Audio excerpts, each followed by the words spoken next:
I'm 75 now, and I can't remember anybody except the Queen being there. For decades, Queen Camilla fought tooth and nail for a position at the center of the monarchy. She faced public scorn, was labeled a homewrecker, and spent years in the shadow of a legend, Princess Diana. But she held on. She played the long game. When King Charles III rose to the throne, she followed suit. But now that crown is slipping, and the hands taking it away are Prince William's, not those of the press or the people. In a quiet but determined move, William has launched what palace insiders describe the most significant royal restructure in a generation. On the surface, it is presented as a modernization effort, a method to adapt the monarchy for the 21st century. But beyond the hype is a stark truth. Queen Camilla's role is being decreased. Her influence was reduced. Her presence is minimized.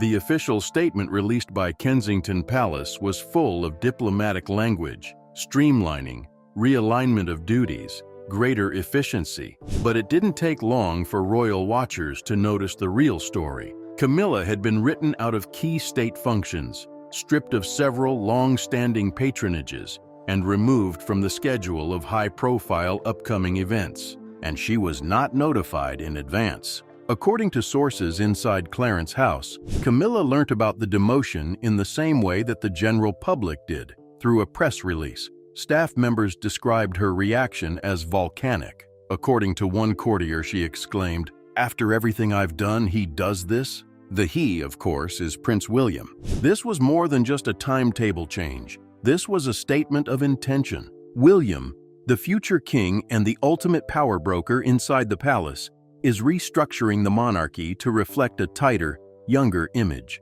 One free of scandals. One with Kate by his side, serving as the public face of modern royalty. Camilla, with her tangled past and step-family links, no longer fits the image. The queen consort, once regarded as Charles's most trusted partner, now finds herself on the periphery of the monarchy she helped construct. The whispers have turned to roars. Employee loyalty is being challenged. Behind the magnificent curtains of royal history, a secret war for control rages on. Because it's not only about royal duties, this is about who controls the future and who is being forced out of it. Camilla's realization has sparked a wrath unlike anything witnessed at the palace since the days of Diana. Camilla Rosemary Shand never expected to wear a crown. She was never bred for it. No royal blood, no pedigree to rival the Windsors, and no media training. In fact, for the majority of her life, she was the lady the monarchy desired would die. But fate, love, and an unwavering will to endure the unspeakable would propel her closer to the throne than anybody could have predicted. It started in the 1970s, long before Diana and the scandal. Camilla and Charles formed an immediate, profound, and irrefutable bond. However, the establishment had different ideas. She was deemed unsuitable because she was too experienced, independent, and self-centered. So Charles was encouraged to choose a more appropriate bride. The bride, of course, was Lady Diana Spencer. What ensued was a love triangle so notorious that it overshadowed practically every royal narrative for decades. Camilla was portrayed as the villain, the other woman, mistress and destroyer of fairy tales. She was chased by paparazzi, harassed in newspapers, and publicly humiliated. For years, she remained silent in the shadows as the world picked her apart. However, Camilla was not weak. She was patient. As Diana's marriage to Charles deteriorated and the truth about Camilla and the Prince of Wales became clearer, something remarkable occurred. Camilla adapted rather than crumbling under the burden. She did not desire the spotlight. She did not do interviews or attempt to repair her image through flash and fame. She remained quiet, composed, and close to Charles. The public gradually softened, not overnight and not easily, but with constancy, through charitable efforts, modesty, and a refusal to fight fire with fire. Camilla gradually rebuilt her story, not with words but by acts. When Charles and Camilla eventually married in 2005, the public reacted cautiously. She was awarded the title Duchess of Cornwall, choosing to forego the moniker Princess of Wales. which had become synonymous with Diana. Camilla was already adept at navigating the court of public opinion. Behind palace doors, however, her power was expanding. She became one of Charles's most valued advisors. Staff members praised her as bright, politically aware, and unafraid to speak truth to power. She was more than just a supportive spouse. She was a strategy. She took on more royal duties over time, formed patronages, and even garnered the quiet adoration of Queen Elizabeth II, who recognized Camilla as a lady who had endured and matured. Camilla was no longer a footnote when Charles ascended to the throne in 2022. She had become Queen Consort. The title was a final acknowledgement of her change, a capstone to a voyage that had previously seemed unachievable. And for a time, it appeared that she had finally found her place, not only beside Charles, but within the heart of the monarchy itself. But Camilla did not seek the crown for herself. Those closest to her claimed she had one secret wish, that her family, particularly her grandchildren, would be welcomed into the royal fold. She didn't openly want titles for them, but she wished for a monarchy that recognized her legacy rather than her mere presence. That dream was never formally acknowledged, but it was not rejected either. Until now.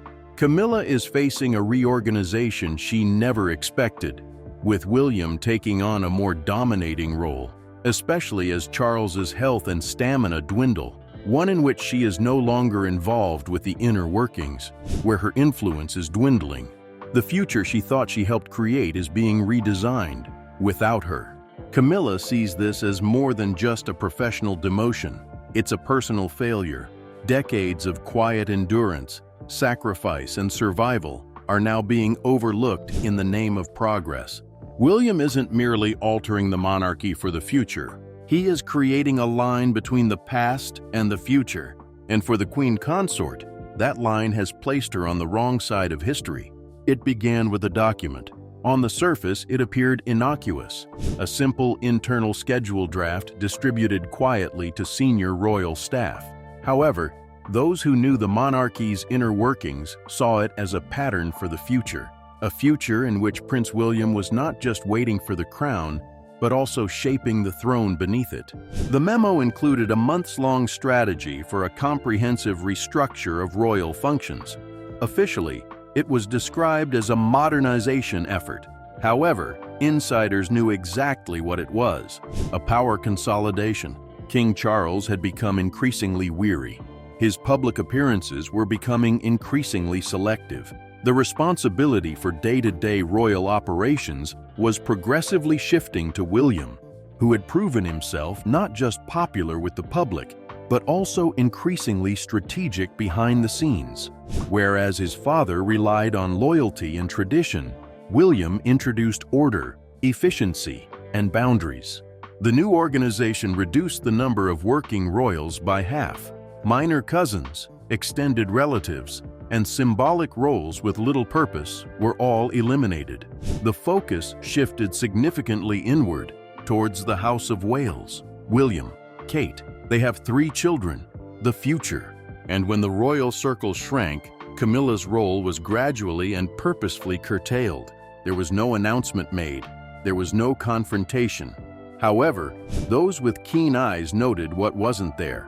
Camilla's name was missing from planned state visits. Several of her longtime patrons had been reassigned, some to Kate and others to new, younger faces. Most shockingly, events she had presided over for more than a decade were abruptly rebranded or canceled. Camilla had been written out of the royal reset script. When questioned privately, William's advisors cited public sentiment, streamlining, and aligning with modern expectations. However, the careful phrasing masks a very plain message. The monarchy is not going backward, it is moving forward, and not everyone is suited for that future. One royal source stated it more bluntly: William views the monarchy as a business. Each face represents the brand. He wants it clean, young, and free of scandal. Camilla does not suit the picture he's creating. This was not about disrespect, it was about control. William's vision for the monarchy is ruthlessly pragmatic. He knows the importance of modern media. the necessity to communicate with younger generations, and he understands that the crown's future is determined by survival rather than sentiment. This reorganization did not affect him personally, but for Camilla, it was everything. Because for a woman who had spent decades creating a role for herself, who had been promised her position by the man she loved, this was more than just a scheduling change. It was erased, and it was done not with cruelty, but with something worse, deliberate apathy. William did not need to argue. He did not need to confront. He only needed to sign off on a plan that everyone else would quietly implement. And when Camilla saw it, when she realized what was going on, the rage that ensued would shock the palace to its core. The official palace passageways were oddly quiet. Cameras clicked outside, tourists wandered through the gates, and royal aides went about their regular business. But within Clarence House's velvet-draped doors, the atmosphere was anything but peaceful. Because Queen Camilla had just read the reorganization documents in their entirety, and what she saw was more than just a reorganization of responsibilities. That was a statement. A quiet, deliberate dismantling of everything she had constructed. Her name is missing from diplomatic briefings. Her patronages were reassigned without consultation. Her calendar was once filled, but it is now oddly light. She felt not just sidelined, but also degraded.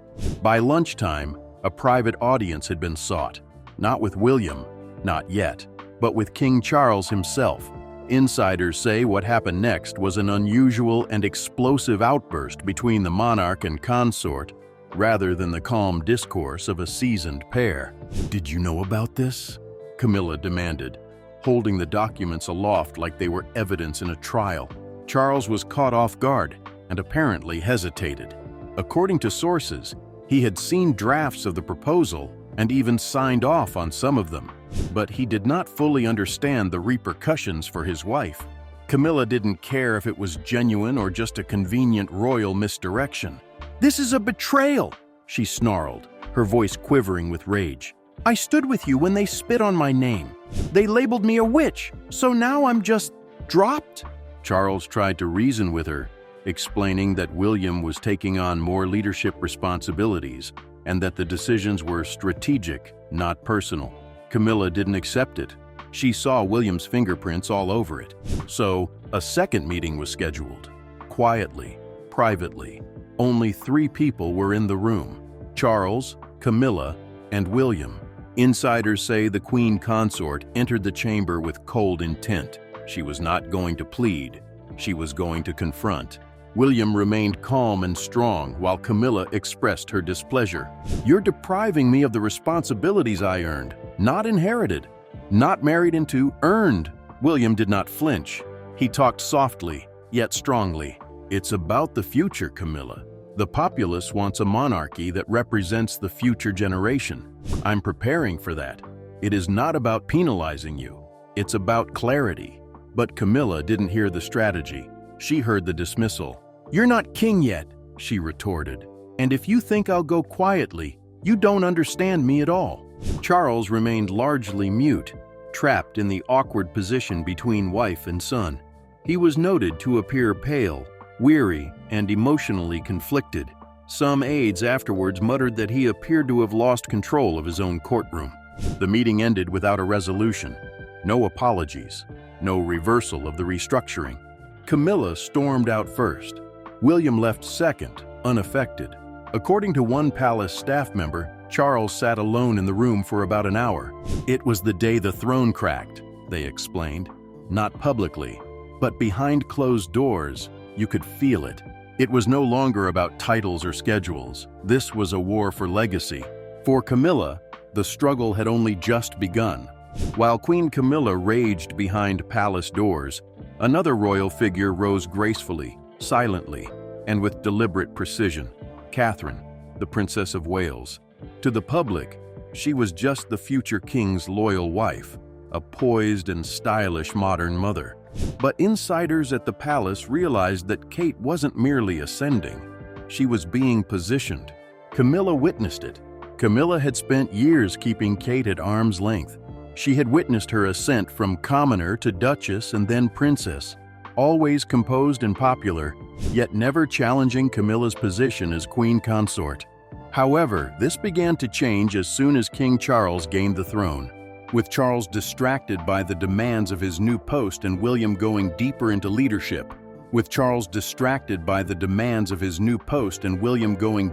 leadership. A void in visibility arose. Kate filled it, effortlessly. First, there was a shift in public engagement. Kate was appearing more frequently, often solo and with greater power than ever before. Charities once associated with Camilla's name were abruptly reallocated to the Princess of Wales under the guise of modernizing causes. Kate's remarks became more authoritative. Her outfit selections are more regal. Her presence is more purposeful. It was an obvious shift. One senior courtier admitted, "There's a new energy surrounding Kate. It's not an accident. Every photograph, comment, and event is orchestrated. She's being promoted." The press also noticed. The headlines changed from "Queen Camilla attends" to "Princess Kate leads." It was no longer discreet. The story was changing. Camilla was losing not just her job, but also her place in the spotlight. The fact that Kate was succeeding was not the most painful part. It was that William appeared to be facilitating it. He made sure Kate was center stage at state gatherings. He assigned her high visibility responsibilities.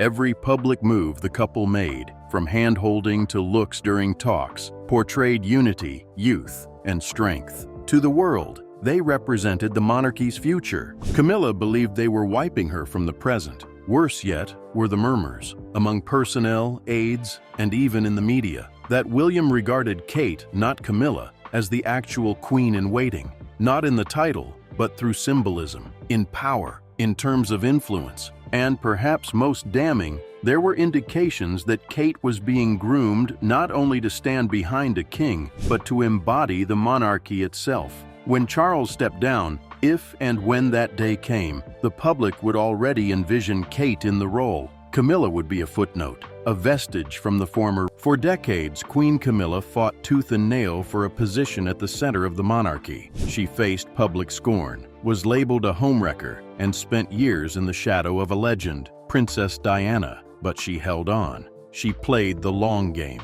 When King Charles III rose to the throne, she followed suit. But now that crown is slipping, and the hands taking it away are Prince William's, not those of the press or the people. In a quiet but determined move, William has launched what palace insiders describe the most significant royal restructure in a generation. On the surface, it is presented as a modernization effort, a method to adapt the monarchy for the 21st century. But beyond the hype is a stark truth. Queen Camilla's role is being decreased. Her influence was reduced. Her presence is minimized. The official statement released by Kensington Palace was full of diplomatic language, streamlining, realignment of duties, greater efficiency. But it didn't take long for royal watchers to notice the real story. Camilla had been written out of key state functions, stripped of several long-standing patronages, and removed from the schedule of high-profile upcoming events. And she was not notified in advance.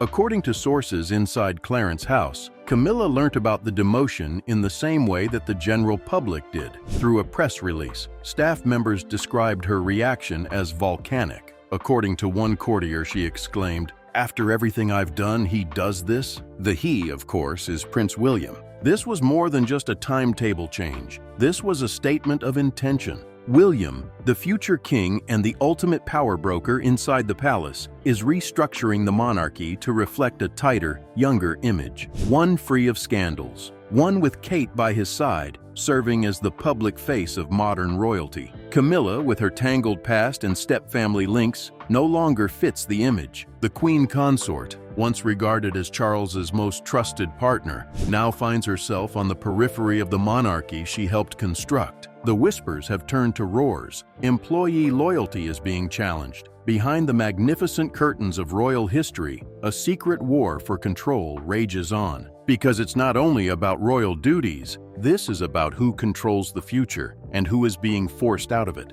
Camilla learnt about the restructure from the draft documents, just like the rest of us. She was not consulted. She was not even warned. Another insider alluded to the developing gap between Clarence House and Kensington Palace. This is not simply a generational transition. It is a power grab. William's camp now controls everything. Camilla's sympathizers in the palace were few, but loud. Some accused Charles of allowing his son to control decisions. Others speculated that Camilla had never truly been accepted by the core monarchy and was now paying the consequences. But William's plan was foolproof. Every time a story about Camilla's diminishing presence gained traction, a distracting headline appeared. Kate is visiting a children's hospital. George is attending a new royal engagement. A family photo release. The press, eager for content, cooperated. The people were blissfully oblivious. However, not everyone was buying it. Social media started buzzing. Royal observers scrutinized the palace website's revised profiles, noting Camilla's absence from important portions. Online sleuths investigated canceled events. Twitter threads debated on the sudden change in visibility. TikTok videos became popular, displaying Camilla front and center last year, but she has suddenly completely vanished. Nonetheless, the official outlets said nothing. It was a narrative struggle, and William was on the winning side until a final leak changed the tide.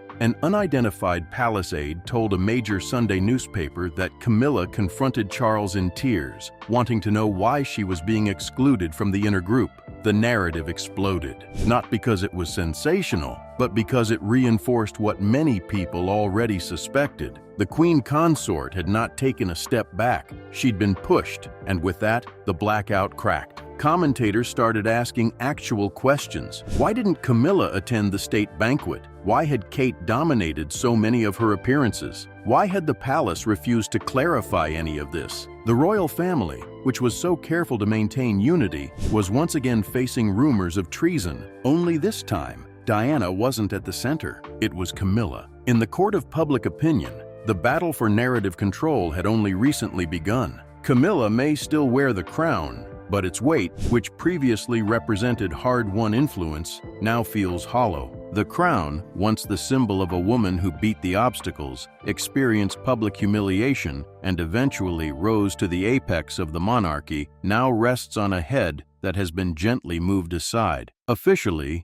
she remains Queen Consort, but functionally, she has been reduced to a ceremonial shadow, observing as the castle she once helped manage being remade in real time, without her involvement. There were no press releases reporting her demotion. There were no royal decrees that stripped her of title or honor. But the indications are clear: her absence from high-profile events. Her name is vanishing from official briefings. Kate Middleton, the monarchy's younger, sleeker face, gradually took over her role. Worst of all, this is not a controversy sparked by public indignation. It's a slow, deliberate transformation planned from within, led by William, sanctioned by silence, and disguised by press diversion. Camilla feels deeply betrayed, not because she desired authority, but because she felt she had earned her place at the table. She stood with Charles during his toughest days. She faced mockery, alienation, and decades in the shadows. She believed that by achieving the crown, her position in royal history would be assured. But history seems to have different plans. Camilla is now faced with a difficult decision.